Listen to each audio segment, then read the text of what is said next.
Please take your seats. Good morning. I'm Colonel Curtis Hernandez, Director of National Security Space Policy, National Space Council. Welcome to the swearing-in ceremony for the first Chief of Space Operations, United States Space Force. Today's ceremony carries special significance, marking the first accession of a commissioned officer into the Space Force. Further, the oath being administered today is a requirement under Article 6 of the United States Constitution and is further prescribed under Title 5, United States Code, Section 3331. The oath signifies the office holder will support and defend the Constitution of the United States, that the office holder will bear allegiance to the Constitution, and that the individual will faithfully discharge the duties of the office of their appointment. Today marks the first time in our history an American will take the oath as a member of the United States Space Force and will lead our nation's newest branch of the armed forces. Please rise for the singing of our national anthem, performed by Technical Sergeant Kathleen Baumann of the Singing Sergeants, United States Air Force Band.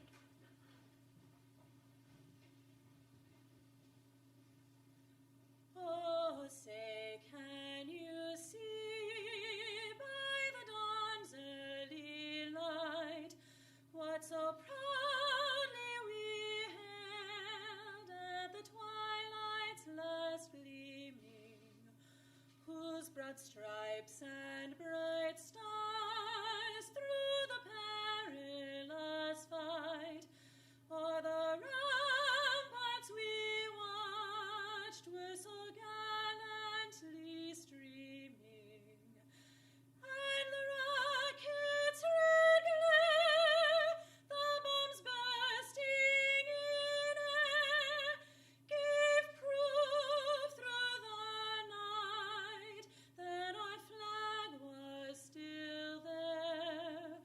Oh, say does that star-spangled banner yet wave o'er the land of the free and the home of the brave?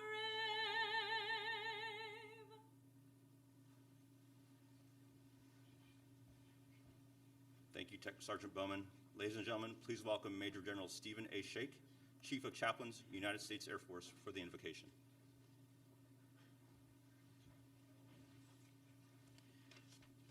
Good morning. I invite you to join me as I pray.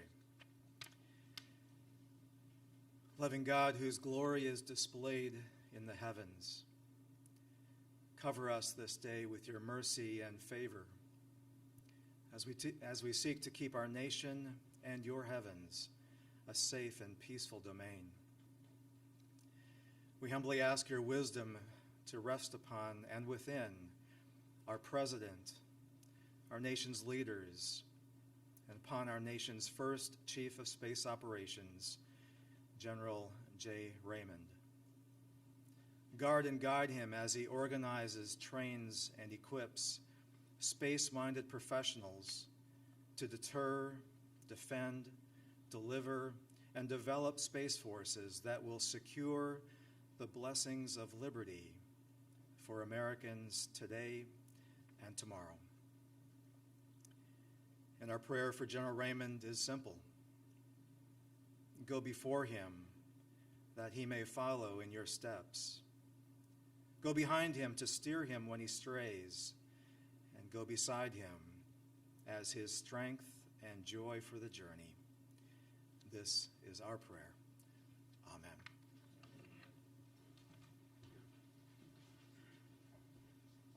Thank you, Chaplain. And now, the Vice President of the United States. You may be seated. Thanks, everybody.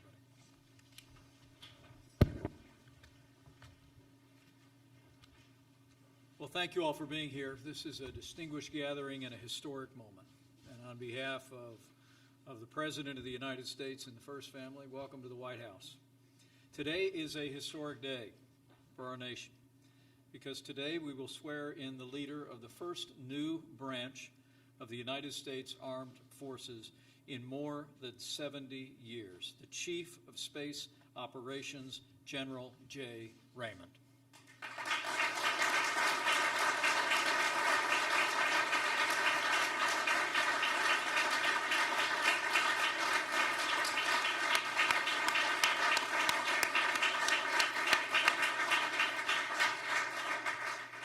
Befitting the historic nature of this occasion, we are joined by some of the most distinguished leaders in the American military and in the Congress of the United States. I want to thank the Secretary of Defense, Mark Esper, for being with us today, and thank you for your strong support of bringing about President Trump's vision for the United States Space Force. Thank you, Secretary Esper.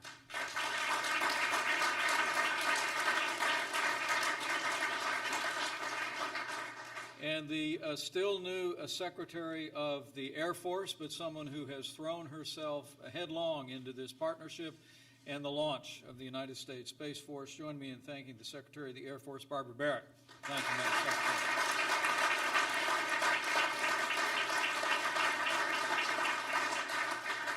Secretary. We are also honored to be joined by so many distinguished Americans, including distinguished members of Congress who are with us here today, and we're truly grateful for both of their yeomaned work in seeing to it that the National Defense Authorization Act included the launch of the United States Space Force. Join me in thanking Senator Kevin Cramer of North Dakota and Congressman Mike Rogers of Alabama. Thank you both.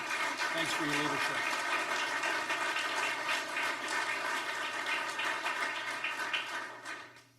In June of 2018, President Trump laid out a vision to reclaim America's heritage as the world's greatest spacefaring nation. And in those remarks, he called for the creation of the Space Force as the sixth branch of our armed forces. And today, General J. Raymond will take his position as the first officer of the United States Space Force. As the first officer of the United States Space Force and the Chief of Space Operations, he will also take his seat on the Joint Chiefs Staff.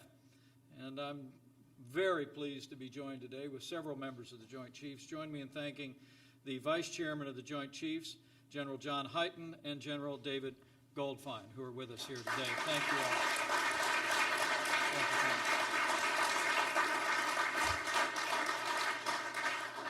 I am told that the idea of a Space Force was first spoken about during the years of the Eisenhower administration. And all of the leadership gathered here, the political leadership, the military leadership that's gathered here, has made President Trump's vision for a Space Force a reality. And I know I extend the gratitude of the President to each and every one of you for helping to bring us to this historic day and to bring us to this important moment. It was on December 20th, 2019, the President signed the National Defense Authorization Act and signed the Space Force into law. And the first decision the President made after establishing the Space Force was deciding who should be its first leader. And I was around when the President made that decision, and I can tell you, he never hesitated. He knew right away there was no one more qualified or more prepared from a lifetime of service than General J. Raymond to serve as the first leader of the Space Force.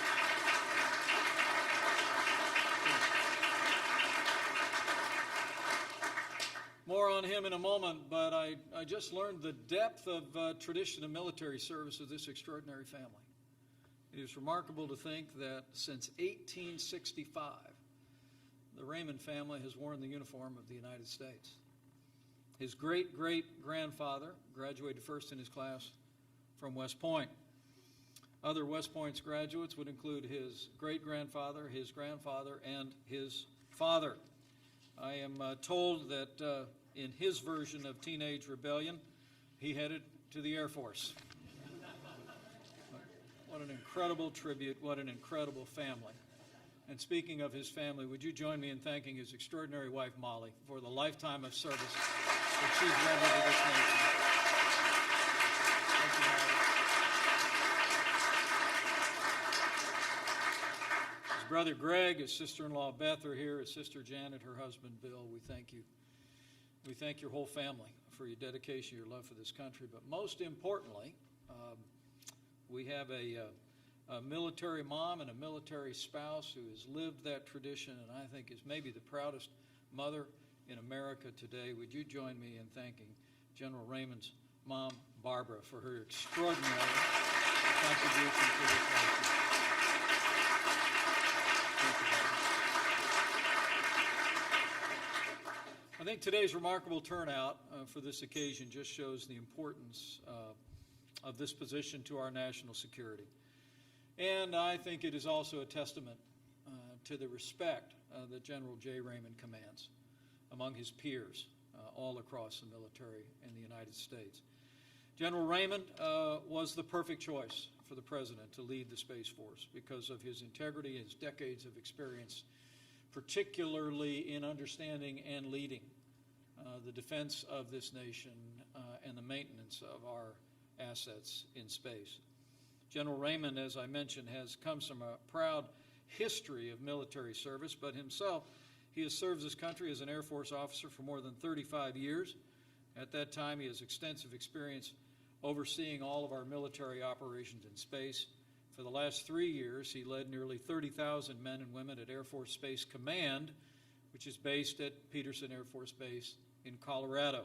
He commanded the 5th Space Surveillance Squadron, the 21st Space Wing, Joint Force Space Component Command, and the 30th Operations Group at Vandenberg Air Force Base that I had the privilege of visiting just last summer.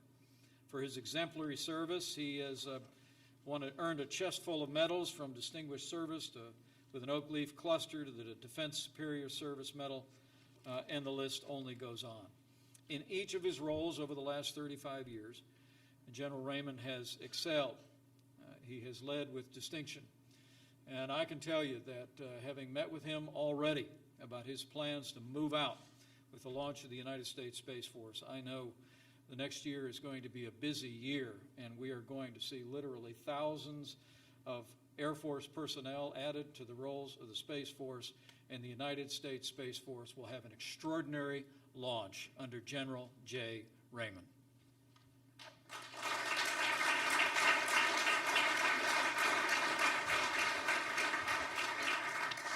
Well, General, we thank you for your long service to the country. It's my privilege now to administer to you the oath of office and to express to everyone here the confidence the President of the United States and I and our entire administration have, and I know that all of your peers have.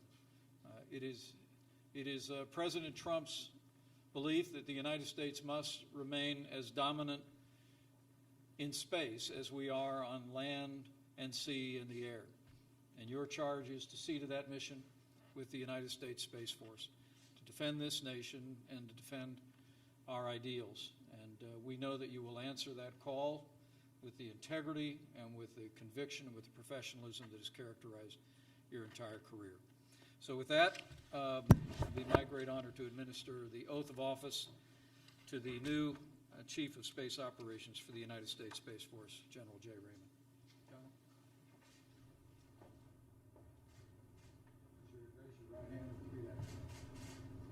I, John William Raymond, do solemnly swear I, John William Raymond, do solemnly swear that I will support and defend the Constitution of the United States that I will support and defend the Constitution of the United States against all enemies, foreign and domestic, against all enemies, foreign and domestic, that I will bear true faith and allegiance to the same, that I will bear true faith and allegiance to the same, that I take this obligation freely, that I take this obligation freely, without any mental reservation without any mental reservation or purpose of evasion, or purpose of evasion, and that I will well and faithfully discharge and that I will well and faithfully discharge the duties of the office upon which I'm about to enter. the duties of the office upon which I am about to enter. So help me God. So help me God. Congratulations.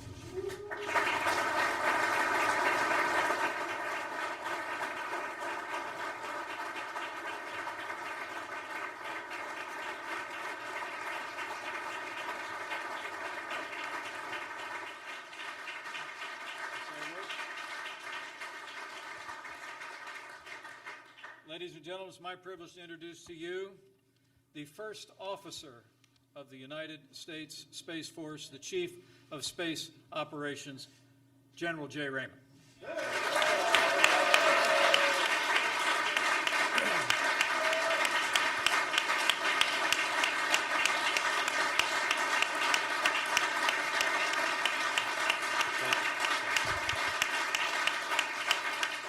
Vice President Pence, distinguished guests, welcome and thank you so much. Vice President Pence, thank you for officiating today's ceremony. It's a big honor for me. It's a big honor for my family, more importantly, it's a big honor for the 26,000 airmen that come to work every day focused on ensuring our access to and our freedom to maneuver in space. My sincere thanks to President Trump, to Secretary Esper, Secretary Barrett, for the privilege of serving as the first Chief of Space Operations. I am indeed humbled. Secretary Barrett, ma'am, I look forward to serving closely with you. The President and Congress have given us a great opportunity to build the force we need to respond to the challenges that we face in the space domain, and with your leadership, I am confident we'll do just that. A special thanks to Senator Kramer, Representatives Rogers and Representative Cooper for their thoughtful leadership in crafting the Space Force legislation. Thank you both.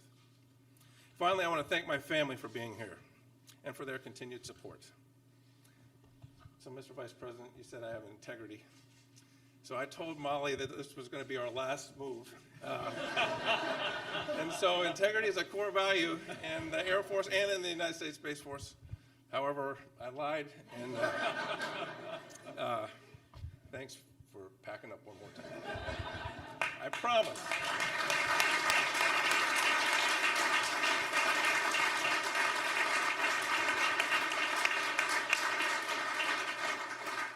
I promise. This is the last. You know, I've administered or taken the oath countless times all over the world. I've done it on top of large space surveillance antennas in England. I've administered the oath on the desert sands in the Senkaku. I administered the oath in Japan after the great earthquake, tsunami, and nuclear reactor disaster. And every oath is special, no matter where it is administered. But today, this oath is historic, and I'll tell you, it's hard to match. This beautiful ceremonial office, Mr. Vice President, my understanding is 16 Secretaries of the Navy have occupied this office. General John Pershing utilized the office as the Army Chief of Staff and as the Chairman of the Battle Monuments Commission. And since 1960, every Vice President but one has occupied this office.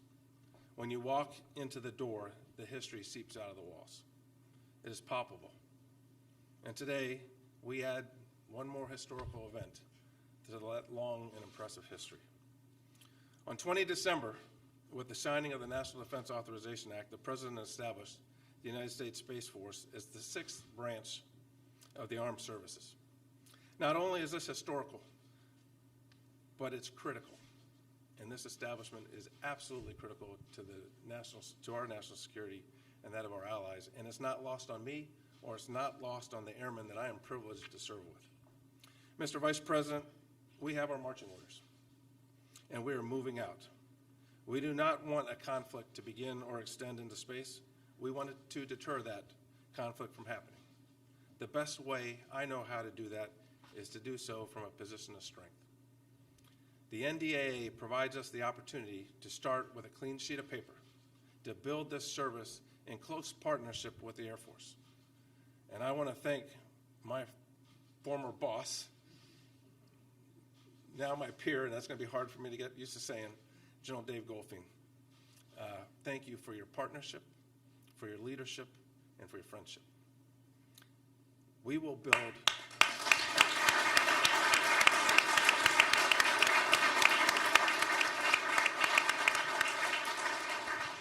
build this new service in a way that strengthens our joint force and allows us to move with the speed and agility needed to respond to the current strategic environment.